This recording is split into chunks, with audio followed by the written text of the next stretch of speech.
Welcome to Chillin' 101. We hope this video helps. In this video, I will show how to open your Mazda CX-5 key fob. First, locate the small release button on the side of your key fob. Press this button firmly to release the emergency key.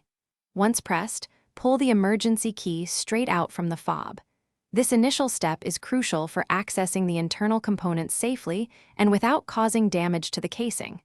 Let's move on to the next part. Now that the emergency key is out, find the small slot where it was removed. Carefully insert a small flathead screwdriver into this slot. With a gentle motion, twist the screwdriver to pry the two halves of the key fob apart. Be careful not to use excessive force, as this could damage the plastic casing or internal electronics.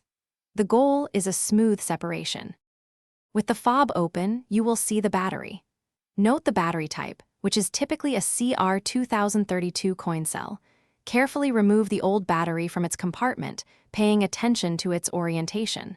Now, insert the new battery with the positive side facing up.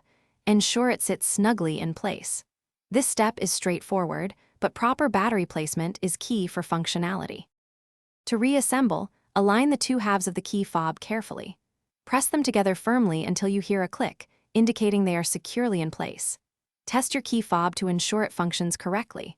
Remember to check the description for a link to the Shark AI Ultra Robot Vacuum and other great deals. This robot vacuum offers voice control, self-emptying, and is pet-friendly, making your life easier and your home cleaner. Don't miss out on these fantastic offers. Thanks for watching. Consider subscribing if we helped you.